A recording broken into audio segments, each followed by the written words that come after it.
livro de Deuteronômio, o último livro do Pentateuco, né, o quinto livro de Moisés, capítulo 4.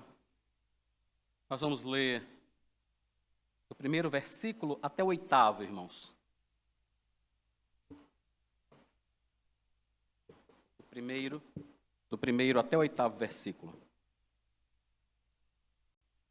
Diz assim o texto: Agora, pois, ó Israel, ouça os estatutos e os juízos que eu lhes ensino, para que vocês os cumpram, para que vivam, entrem e tomem posse da terra que o Senhor, o Deus de seus pais, está dando a vocês. Não acrescentem nada à palavra que eu lhes ordeno, nem diminuam nada dela, para que vocês guardem os mandamentos do Senhor, o Deus de vocês que eu lhes ordeno.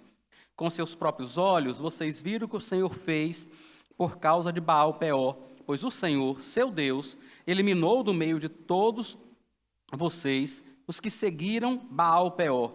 Porém, vocês que permaneceram fiéis ao Senhor, seu Deus, todos hoje estão vivos. Eis que eu lhes tenho ensinado estatutos e juízos, como o Senhor, meu Deus, me ordenou, para que vocês os cumpram na terra que passarão a possuir. Portanto, guardem e cumpram essas leis, porque isto será a sabedoria e o entendimento de vocês aos olhos dos povos que, ouvindo todos esses estatutos, dirão: de fato, este grande povo é gente sábia e inteligente. Pois que grande nação há que o Senhor tenha deuses tão chegados a si como o Senhor, nosso Deus, todas as vezes que o invocamos?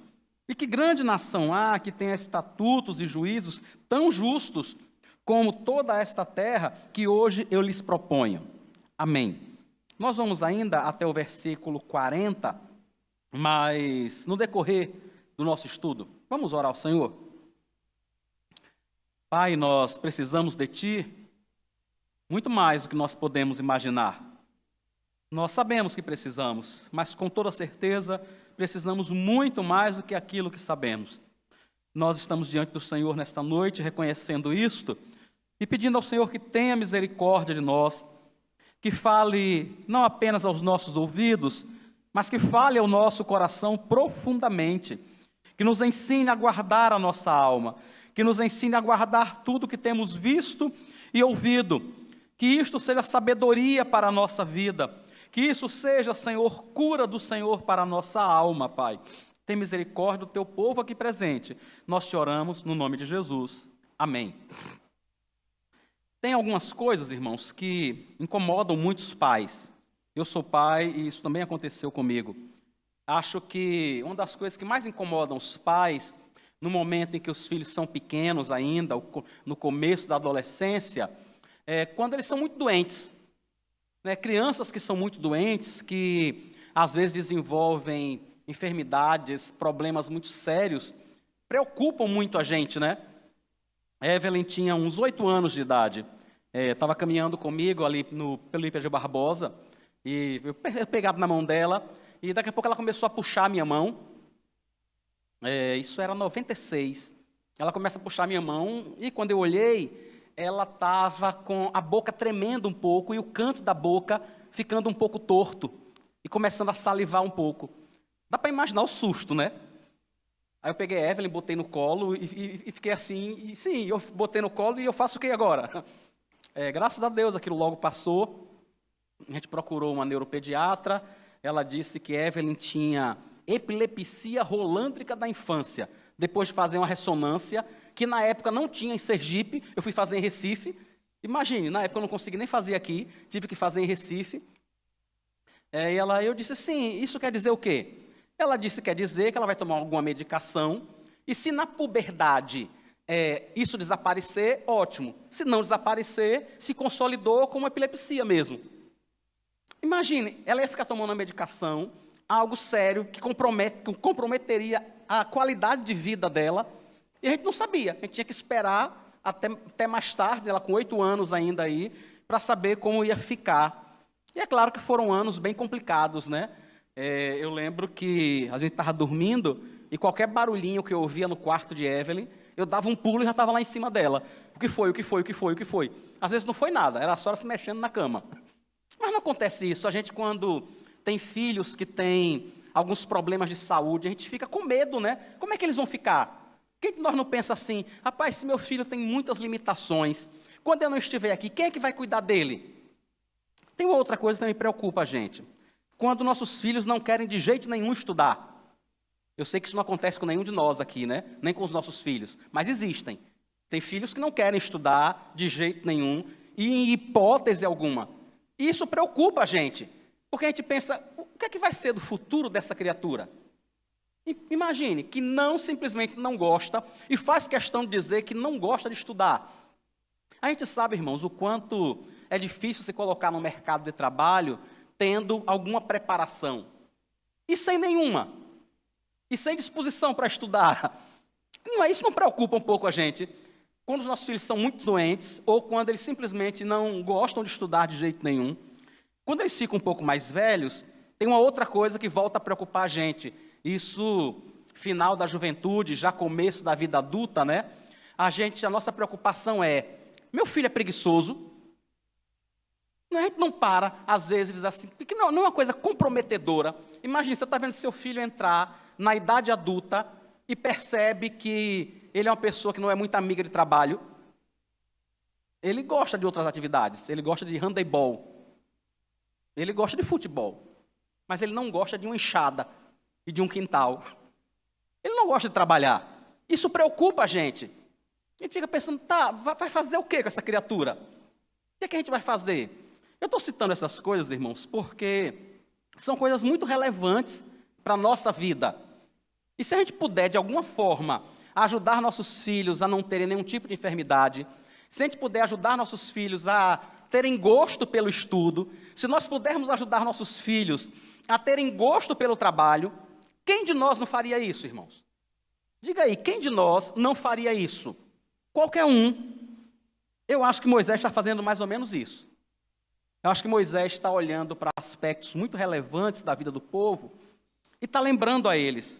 Como a gente já conversou aqui, Moisés não iria entrar na terra prometida junto com eles. E Moisés tem todas essas preocupações que ele vai lembrando e conversando com o povo e dizendo àquele povo, irmãos, que ele caminha com eles há 40 anos. 40. Irmãos, eu estou aqui na igreja desde 2014. Em dezembro, ainda vai fazer 8 anos, então tem 7 anos e um pouco. Mas eu tenho um carinho muito grande por esses irmãos. Eu me preocupo por esses irmãos. Todo dia de manhã eu estou orando por aqueles irmãos que simplesmente sumiram. Por um motivo ou por outro, por razões mais justas ou menos justas, mas que acabaram esquecendo de congregar, de servir ao Senhor. Essas coisas me trazem uma certa preocupação mesmo. Agora imagine se você está há 40 anos com essas pessoas. Não 7, como eu estou aqui na igreja, mas 40, como Moisés estava. Imagine como era o sentimento dele por esse povo. Então ele começa esse discurso dele aqui, dizendo ao povo, capítulo 4, versículo 1. Agora, pois, ó Israel, ouça os estatutos e os juízos que eu lhes ensino. A ideia dele de ouvir, é claro, irmãos, ele não está querendo apenas que você ouça, porque você não é surdo, né? Você já disse isso a alguém, quando tem alguém dizendo alguma besteira ou alguma coisa perto de você, aí você olha para a criatura e diz assim, bom, é melhor ouvir isso do que ser surdo. Não é? Se eu fosse surdo, eu não ouviria o que você está dizendo, mas é melhor ouvir isso do que ser surdo. O que Moisés está dizendo não é isso. O que Moisés está dizendo é, guarde, preste atenção, fique atento. Esse ouvir aí do versículo 1 é o mesmo guardem que está no versículo 6. É o mesmo guardem, irmãos, que também está no versículo 9. É o mesmo guardem que também está no versículo 15. É a mesma coisa que ele está dizendo. Ele não quer só que você ouça. Ele quer que você entenda e que você tenha cuidado. Tiago, escrevendo a sua epístola, capítulo 1, versículo 22, ele diz assim, sejam praticantes da palavra, e não somente ouvintes, enganando-vos, né, a vocês mesmos. É isso que Moisés está dizendo. Ouçam, para que vocês ponham em prática. Vocês já ensinaram alguma coisa a alguém? Já tentaram ensinar alguém a dirigir? Já tentaram ensinar alguém a cozinhar? Ou a fazer uma conta? E aí a pessoa começa a fazer a coisa errada e você diz, mas eu não acabei de lhe dizer como era. Eu não acabei de lhe dizer que para você passar a marcha, você tem que pisar na embreagem, senão ela não passa, ela não sai do lugar. Não acontece isso. Ou seja, a pessoa ouviu, mas de alguma forma ela ainda não consegue praticar. O que Moisés está dizendo é isso. Preste atenção.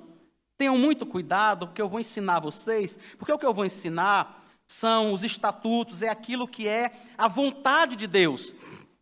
E eu estou ensinando a vocês a vontade de Deus para que vocês cumpram, vivam, entrem e tomem posse da terra que o Senhor, o Deus de seus pais, está dando a vocês. Esse versículo, irmãos, resume todos os 40 versículos que nós vamos ler. Nós ainda vamos, no decorrer do texto, ler todos os 40 versículos. Mas esses outros 39 versículos, na realidade, são apenas uma explanação maior daquilo que está em resumo aqui no versículo 1. Você precisa ouvir. Eu preciso ouvir. E Moisés, irmãos, não está fazendo isso aos gritos, sabe? Ele não está berrando aos ouvidos do povo. Mas o que ele faz é com carinho e com convicção. Sabe quando você é firme com seu filho, você é carinhoso, mas você é muito firme. Quando você olha e diz assim, olha, eu vou até aqui, mas não chegue perto do fogão. Não chegue. Você não está brigando com ele, a sua intenção não é dar um carão, não é nada, não é dar um carão nele. Não é esse o objetivo. Mas é um assunto sério. Se ele se aproximar do fogão, ele pode derramar uma panela de água fervendo em cima dele. O prejuízo pode ser grande. É esse o tom que Moisés está usando. Entendem? É um tom carinhoso, é um tom amoroso, é o tom de alguém que cuida. Mas é um tom sério, muito relevante, muito importante. Ele diz, olha, vocês precisam entender isso para que vocês vivam. Se vocês não entenderem, se vocês não ouvirem, se vocês não praticarem, vocês não vão viver. Irmãos, dá para entender a relevância disso? Vocês não vão viver. Mais do que isso, vocês não vão entrar na terra e não vão tomar posse dessa terra que o Senhor deu, que o Senhor prometeu aos pais de vocês. É muito importante, irmãos, que eu e você hoje entendamos isso. Nós precisamos ouvir a palavra de Deus, aplicá-la à nossa vida, de todas as formas que a gente puder. Eu sei que a maior tentação que a gente sofre quando está lendo um texto, quando está ouvindo um sermão, é aplicar a vida de alguém. Eu sei que isso é uma tentação, porque é para mim também, né? É uma tentação para todos nós. A gente está lendo o texto, e às vezes a gente está lendo o texto e pensando, rapaz, essa é a palavra que fulano precisava ouvir. Rapaz, precisava mesmo? Eu devia tirar uma foto desse negócio e mandar para o WhatsApp dele. Não é isso, é uma tentação para todos nós. Mas quando nós fazemos isso, irmãos, nós não estamos ouvindo. Não estamos. É como se alguém desse instruções, por exemplo, de como atravessar a rua para a gente, uma rua movimentada, e a gente pega esse papel da pessoa e dá para outra. A gente nem lê. A gente pega aqui a instrução e dá para outra pessoa. E vai tentar atravessar a rodovia, se expondo a perigos que não precisava, porque recebemos a instrução antes. A gente precisa olhar então para o texto e aplicar, irmãos, antes de qualquer coisa, a nossa vida. Vários irmãos que a gente convida para dar uma palavra aqui de manhã na igreja, no domingo pela manhã, naquele período de meditação, né? Às vezes os irmãos perguntam, pastor, o que é que a gente vai falar? Como é que a gente faz isso?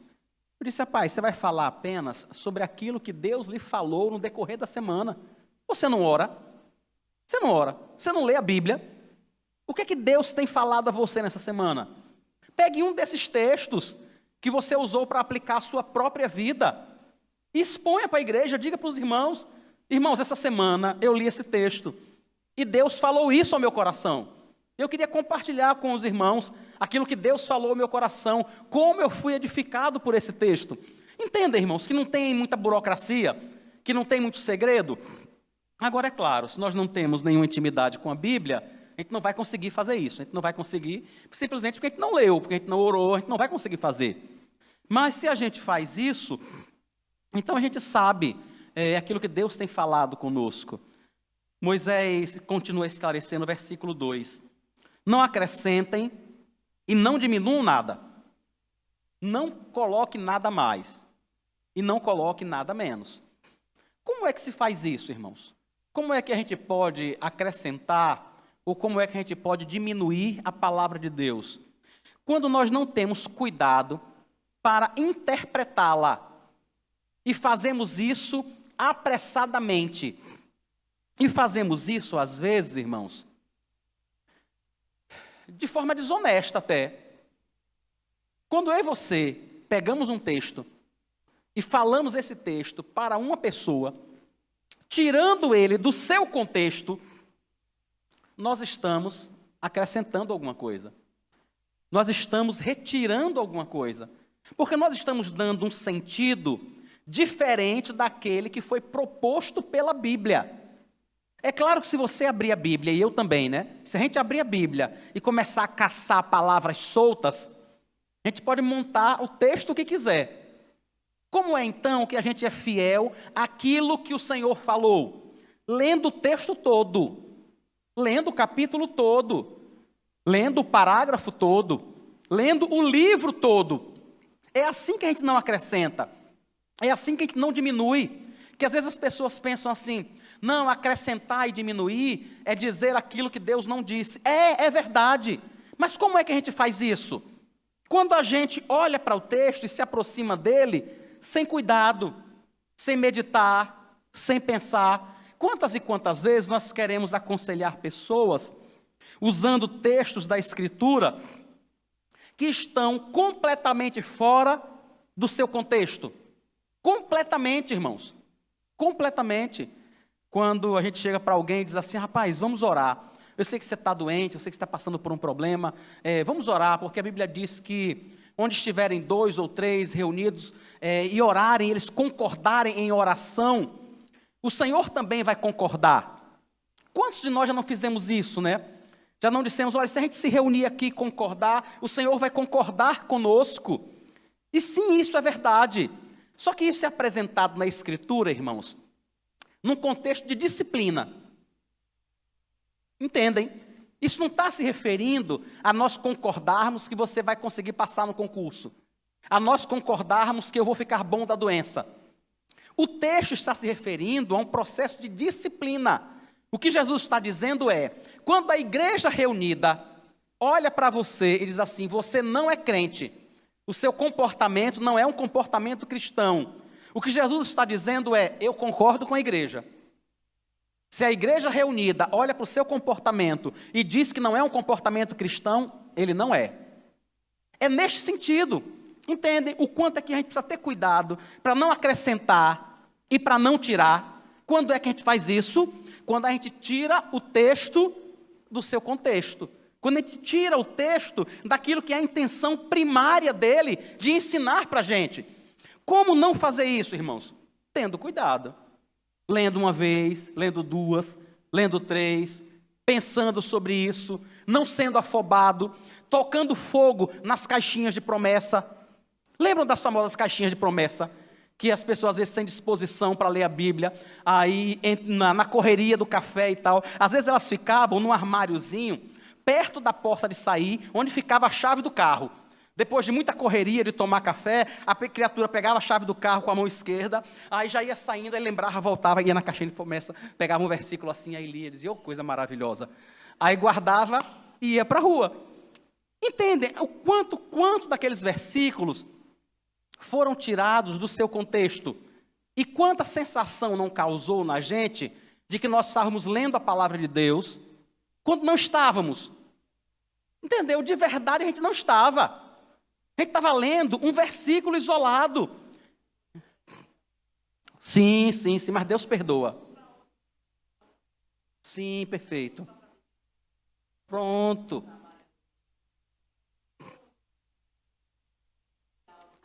Sim. Pronto, aí tá bom? É um bom modo. A irmã Vera está falando aqui de sobre o modo redimido de usar a caixinha de promessa. Então, irmãos, é isso que a gente faz, às vezes, quando a gente chega apressado no texto, quando a gente não pensa no texto como nós deveríamos pensar, quando a gente não medita. E o interessante, irmãos, é que é algo muito sério, né? Nós não deveríamos fazer isso com a palavra de Deus. Isso poderia nos comprometer seriamente em diversos aspectos da nossa vida. Mas ele continua, então, dizendo quais são os motivos para a gente ter esse cuidado. Primeiro, qual é o primeiro cuidado? Ouvir atentamente, no versículo 1, né? Qual é o segundo cuidado, que está no versículo 2? Não acrescente e não diminua. A partir do versículo 3, então, ele diz por que é que nós temos que ter esse cuidado. Com seus próprios olhos, vocês viram o que o Senhor fez por causa de Baal-Peor. Pois o Senhor, seu Deus, eliminou do meio de vocês todos os que seguiram Baal-Peor. Ele está se referindo a um evento que está registrado em Números capítulo 25, do versículo 1 ao 9. O povo, na sua caminhada no deserto, em determinado momento, eles se envolvem com prostitutas cultuais. Pessoas que entendiam estar cultuando aos seus falsos deuses, fazendo sexo dentro do templo, em algum local desses deuses, é onde esses deuses eram servidos, né? E o povo de Israel fez isso. E milhares de pessoas morreram. Irmãos, milhares de pessoas morreram nesse dia. Se você tiver um tempinho, dê uma olhadinha depois desse capítulo 25 de Números. O que é que Moisés está dizendo, então? Ouça, preste atenção, não acrescente, não diminua, para que você não morra como aquele povo lá morreu. Por que é que aquele povo morreu? Por que é que eles se envolveram com prostitutas cultuais? Porque eles não ouviram atentamente. Eles não ouviram, eles não prestaram atenção no que Deus falou. Então eles se desviaram, fizeram o errado e pagaram com as suas vidas. Por isso no versículo 1 o Senhor diz, ou Moisés diz, né? Ouça, para que vocês vivam. Ouçam para que vocês tenham vida. Milhares de pessoas morreram lá em Baal-Peor, porque não ouviram atentamente, porque não tiveram cuidado com isso. Moisés continua, irmãos, dizendo a eles, né, o quanto ele tem feito. Ele diz, olha, eu tenho ensinado vocês o tempo todo. Eu tenho ensinado, eu tenho mostrado a vocês, eu tenho falado sobre os juízos, está no versículo 5. Os estatutos e os juízos, como o Senhor meu Deus me ordenou, para que vocês cumpram quando vocês entrarem na terra que vocês estão para possuir. Talvez, irmãos, alguém dissesse assim, mas Moisés, você está nos ameaçando? Porque algumas vezes, irmãos, quando alguém diz assim, olha, faça isso, preste atenção no que eu estou lhe falando, para que você possa fazer, porque senão você vai ter um prejuízo muito grande. Algumas pessoas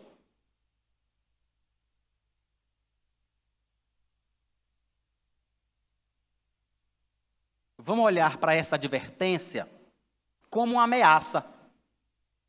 Mas, irmãos, não é uma ameaça quando você chega para alguém e diz assim, olha, se você vai atravessar uma rua, preste atenção se é uma mão dupla.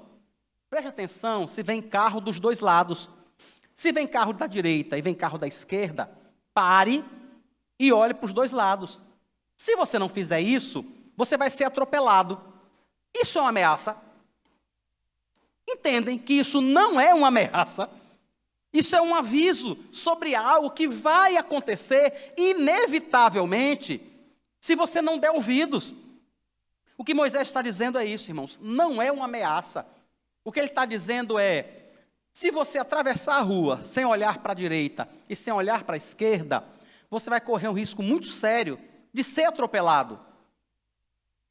É isso que Moisés está dizendo. E por isso ele diz, cumpra. Cumpra. Outra coisa, o fato de você receber esse tipo de aviso é porque o Senhor é muito chegado a você. É porque o Senhor lhe ama. É só por isso, irmãos. Eu lembro que, algumas vezes, conversando com a Evelyn, ela dizia assim para mim, pai, por que é que comigo você é assim? Eu não vejo você falar assim com o povo da igreja, que às vezes fazem a mesma coisa que eu estou fazendo. Mas eu não vejo você falar assim com o povo da igreja. Eu várias vezes dizia a ela, Evelyn, por um motivo muito simples. Você é minha filha. Os irmãos da igreja são meus irmãos em Cristo. E eu os amo. Mas não como eu amo você. Não da mesma forma. Se qualquer irmão a quem eu der alguma orientação, se ele resolver que vai atravessar a rua em algum momento e ele for atropelado, eu vou chorar, eu vou ficar triste, eu vou lamentar, mas não tenho o que fazer. Mas se você fizer isso, eu vou perder uma filha. Você entende que se você fizer... É por isso que tem que ser assim. É por isso que se com o outro eu falo nesse tom aqui, com você eu falo nesse. Porque eu quero que entre na sua cabeça. Porque é muito importante para mim que você fique viva. É muito importante para mim que você não tenha problemas. Irmãos, quem é que não age assim com seu filho? Quem é que não age assim com a pessoa a quem ama muito? Por que é que a gente age assim? Porque nós somos próximos. Não é? Não é porque nós somos próximos. Moisés diz isso sobre Deus, versículo 7. Que grande nação há que tenha deuses tão chegados. Que nação é essa que tem deuses tão chegados? Assim como o Senhor nosso Deus, todas as vezes que o invocamos. Moisés está dizendo, todos esses avisos, todas essas advertências que Deus está nos fazendo, não é porque Ele não gosta de nós, é o contrário. É porque Ele gosta de nós. É porque Ele está próximo a nós. É porque Ele tem cuidado com a nossa vida, irmãos. É só por isso. Outras nações não têm isso. E por um motivo muito simples, né? Eles não têm deuses. Os deuses deles não são de verdade. Não existem de verdade. É só por isso. Mas nós que servimos ao Senhor, somos cuidados por Ele. No versículo 9, então, Moisés traduz mais uma vez aquele ouça lá do versículo 1, e ele diz assim, então somente tenham cuidado e guardem bem a sua alma. Guarde a sua alma.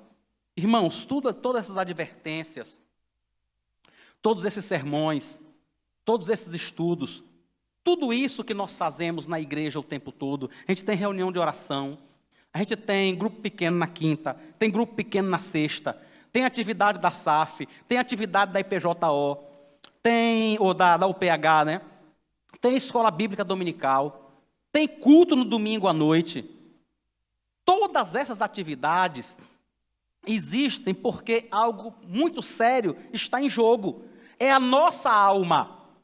A nossa alma. Entendem por que tem tanta coisa? A nossa alma está em jogo. E nem sempre, irmãos, a gente consegue que todo mundo esteja no mesmo lugar ao mesmo tempo. Na reunião de terça-feira, a gente tem mais ou menos 20 pessoas, geralmente, participando. Entre, 18 e 25, 26 pessoas. Na quinta e na sexta, a gente consegue reunir mais umas 50 pessoas nos GPs. Por que isso é relevante? Por que isso é importante? Porque nós estamos lidando com as almas dessas pessoas. É isso que Moisés está dizendo, guarde bem a sua alma, não se esqueça do que os olhos de vocês viram, não se esqueça do que vocês presenciaram no tempo em que vocês caminharam no deserto. Então aproveita, irmãos, a oportunidade que vocês têm de ouvirem Deus falar com vocês através de sua palavra. Aproveitem essas oportunidades na terça-feira, na quinta, na sexta, no domingo pela manhã, no domingo pela noite. Eu acho muito interessante que às vezes alguém diz assim, pastor, não seria bom que a gente tivesse um curso, né? A gente tivesse um cursinho de teologia, um cursinho que pudesse nos explicar mais sobre a Escritura. Irmãos, e o mais engraçado é que 98,6% das pessoas que dizem isso são pessoas que não estão aqui nessas atividades. Não é interessante? Elas não estão na terça, elas não estão nos grupos pequenos, elas não estão na escola dominical, elas não estão na reunião de oração, muitas vezes não estão no domingo, no culto à noite. E aí o que é que elas fazem? Elas sentem realmente a necessidade de aprender, de serem edificadas, mas não vêm. E aí, poxa, não devia ter um curso, né? Não seria bom ter um curso de teologia? Para quem vir? Me diga. Você viria se tivesse? Porque com tudo que a gente criou, você não vem, você não participa. Me diga, você viria abençoado? Entenda, irmãos, que situação. Viria. Tem escola dominical, tem culto à noite, tem culto na terça, tem GP, tem um monte de trabalho. Você viria, mas quer que faça um curso de teologia. Para quê? Só Jesus sabe. A nossa alma está em jogo, irmãos, em tudo isso. Em tudo isso. E o Senhor tem nos dado muitas oportunidades de aprendermos, né?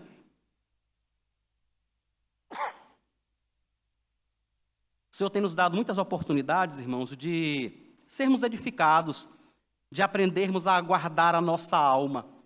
A partir do versículo 11, ele fala sobre um momento muito interessante, que foi o que a gente leu no começo, né?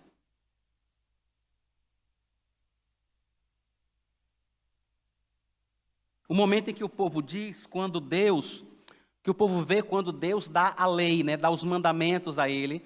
E foi aquele fenômeno muito grande, né, lá no Monte Sinai. E eles viram tudo aquilo, eles viram quando Deus deu a aliança.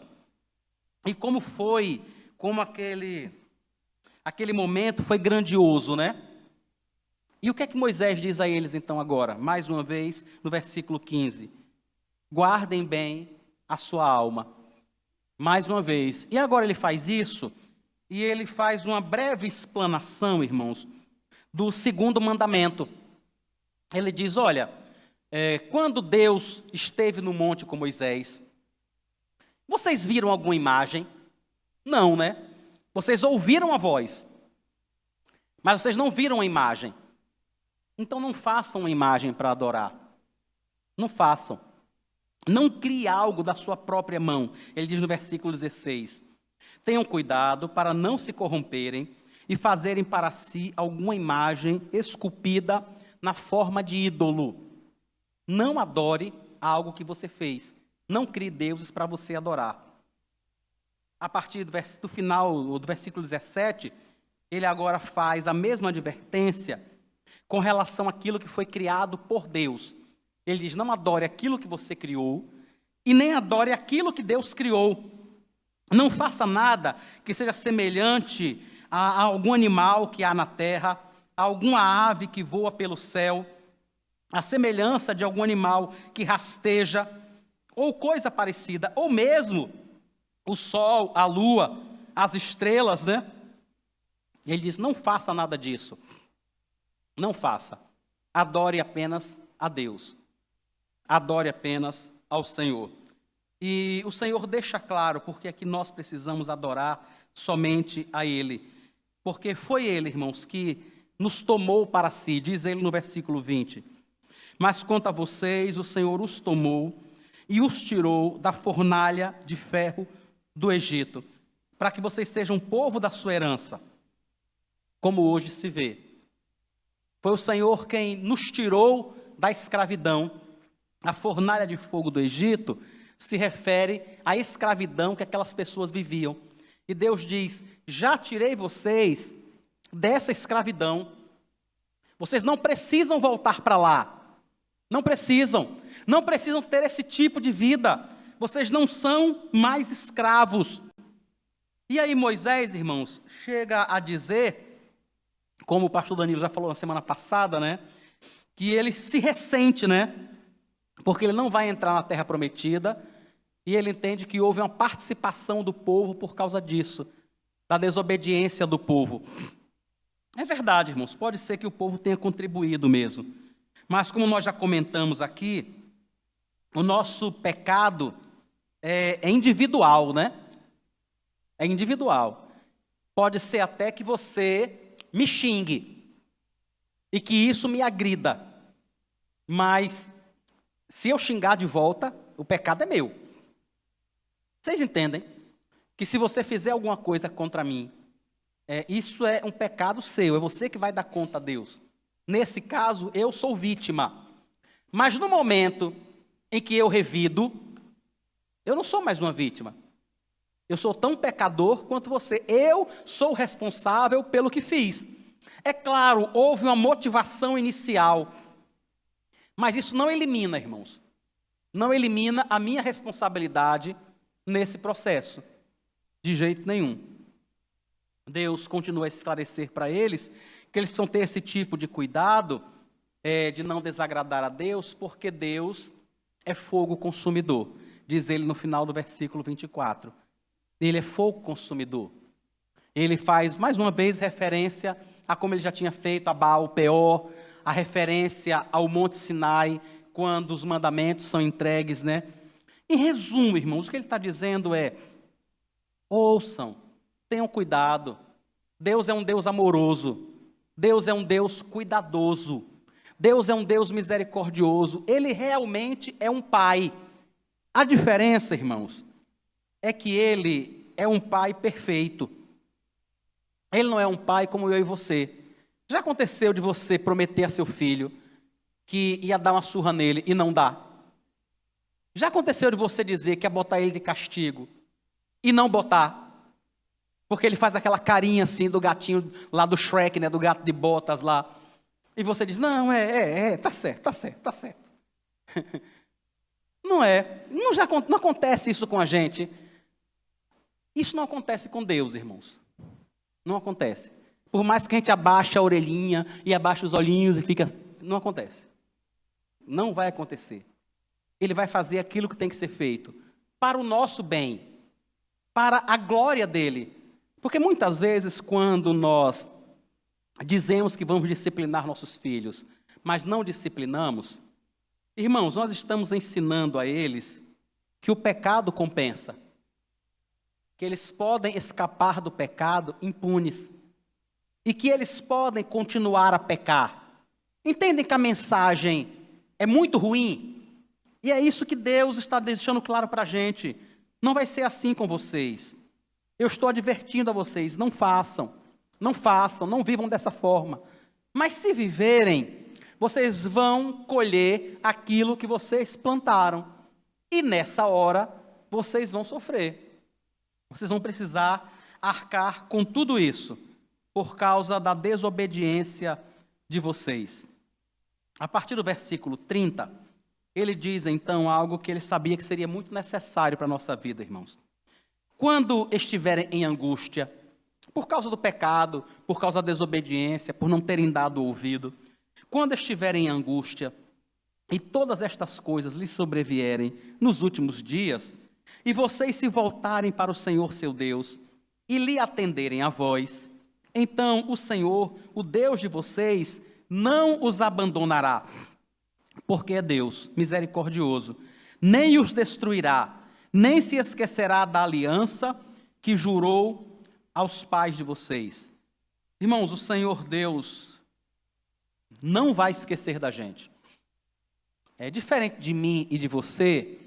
Às vezes a gente vacila na criação dos nossos filhos, e isso traz, às vezes, prejuízos que nós não conseguimos consertar. Isso não acontece com Deus, porque não tem nada que Ele não possa consertar. Não tem nada. Principalmente, irmãos, porque, de forma final, Ele já preparou o céu para mim e para você. Então mesmo que Ele mate você, porque você está participando da ceia do Senhor indignamente, você vai estar com Ele. Lembra do que Paulo diz aos Coríntios? Por isso há entre vocês muitos fracos, muitos doentes, e muitos que já dormem, ou seja, muitos que já morreram, porque não estavam discernindo o corpo e o sangue do Senhor. A diferença é que mesmo quando Deus diz assim: olhe para a direita e para a esquerda ao atravessar uma rua, e a gente não olha, quando a gente é atropelado e morre, Ele leva a gente para o céu. Entendem que porque Ele é Deus, Ele consegue transformar aquilo que para mim e para você seria a pior perda, que é a nossa própria vida, Ele consegue transformar isso em algo bom. A desobediência do filho de Deus não o leva à perdição eterna. Entenda, irmãos, a desobediência do Filho de Deus não o leva à perdição eterna. Ele sofre. É essa a narrativa dele aqui. Do versículo 25 até o versículo 30, ele está falando sobre o povo se rebelando, o povo não dando ouvidos, o povo não atendendo, e o quanto eles estão sofrendo. Mas chega no final, o Senhor Deus diz: eu não vou desamparar vocês. Eu não vou esquecer da minha aliança. Eu não vou esquecer da promessa que fiz aos pais de vocês. Uma das coisas mais maravilhosas, irmãos, que eu e você podemos experimentar é a fidelidade de Deus. Se eu e você formos infiéis, Ele nunca será infiel, porque Ele não pode negar a Ele mesmo. Ele nunca será infiel. É claro que nós vamos sofrer com a nossa infidelidade. É claro que com a nossa infidelidade, nós faremos outras pessoas sofrerem. Mas, irmãos, isso nunca será definitivo, porque todos aqueles que são filhos de Deus serão amparados por Ele, serão cuidados por Ele. Paulo diz isso quando escreve aos Romanos. Ele diz assim: olha, se Deus mandou o seu próprio Filho para morrer por mim e por você, quando nós éramos pecadores, quando nós estávamos distantes dele, você acha que agora Ele não nos dará tudo o que for necessário para que a gente fique bem? Vai nos dar. Com certeza Ele vai nos dar. É isso que nos anima, é isso que nos faz permanecer, irmãos. E lembrar que o Senhor hoje continua falando conosco. Da mesma forma que Moisés falou para o povo as palavras de Deus, o Senhor deixou a Escritura. E através da Escritura, o Senhor fala comigo e com você hoje, de forma poderosa, de forma presente, de forma muito, muito, muito real, irmãos. E nós podemos dar ouvidos à voz dele. Mas mesmo que a gente não dê, ele vai estar conosco. E eu quero dizer mais uma vez, porque algumas pessoas sempre me dizem isso: pastor, quando você faz esse tipo de afirmação, você não acha que talvez você esteja incentivando algumas pessoas a pecarem? Será que você não está incentivando uma pessoa a dizer assim: não, já que eu sou filho de Deus, já que eu não vou para o inferno, então eu posso pecar desta ou daquela forma? Não estou, irmãos. Não estou. Mas eu sei que aqueles que não são filhos de Deus vão ouvir essa mensagem e vão se sentir à vontade para pecar mais. Porque ele já é assim. O coração dele não foi tratado. Ele ainda tem um coração de pedra. Ele ainda não ouviu a voz do Senhor. O coração dele está endurecido. Ele está em rebelião contra Deus. Então é verdade. Ele vai ouvir essa mensagem e vai se sentir mais à vontade para pecar. Eu e você que conhecemos a Deus, não, irmãos, não. Isso não vai acontecer. Quem de nós aqui, se o nosso pai disser assim: olhe, se você for atravessar a rua, olhe para a direita e olhe para a esquerda. Mas se você não olhar, você pode ser atropelado. Você pode até morrer. Agora sim, se você morrer, você vai para o céu. Irmãos, alguém aqui ia atravessar a rua sem olhar para um lado e para outro? Alguém ia fazer um negócio? Não ia. Por quê? Porque nós somos filhos de Deus. Aquele que não é filho de Deus, ele não se importa com isso. Aquele que não é filho de Deus, ele não está se importando com isso. Ele quer fazer o que ele tiver vontade de fazer. E pronto. E só isso. Eu e você que somos filhos de Deus, irmãos, que somos guardados por Ele, que guardamos no nosso coração os seus estatutos e que somos guardados por Ele, o Espírito Santo, dia após dia, nos convence, né? Quantas vezes o Espírito Santo já não falou comigo e com você hoje? Quantas coisas o Espírito Santo já não falou ao nosso coração? já não nos disse: não seria melhor dessa forma? Não seria melhor daquela forma? Não seria melhor você usar o seu tempo de modo que você pudesse edificar a sua alma? Será que não seria uma boa ideia você sair de casa e encontrar os irmãos na reunião de oração, do que ficar em casa e daqui a algum tempo estar reclamando que não conhece ninguém da igreja, daqui a um tempo estar dizendo: eu não tenho proximidade com ninguém na igreja, ninguém fala comigo. É verdade, o único problema é que a pessoa não vem, ela não aparece. Não aparece, esse é um negócio meio diferente, mas tudo bem. Entendem o quanto o Espírito Santo tem falado ao nosso coração, nos direcionado, nos guiado? Irmãos, e isso é para o nosso bem. Não é porque a gente vai se perder, porque nós não vamos nos perder. Nós somos filhos de Deus, nós somos adotados em Cristo, nós estamos em Cristo, somos guardados pelo próprio Senhor. Mas se não ouvirmos a sua voz, nós vamos sofrer e fazer pessoas sofrerem. Então que o Senhor tenha misericórdia de nós e nos sustente com a sua graça, por sua misericórdia. Vamos orar ao Senhor, irmãos. Senhor Jesus, nós queremos te agradecer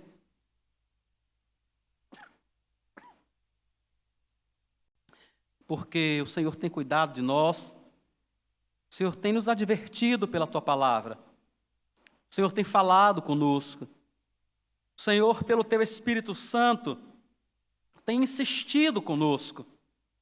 E nós te pedimos nesta noite que tenha misericórdia de nós, que nos ajude, Pai, no nome de Jesus. Quebranta o nosso coração, Deus, no nome de Jesus. Nós não queremos sofrer, não queremos fazer outros irmãos sofrerem.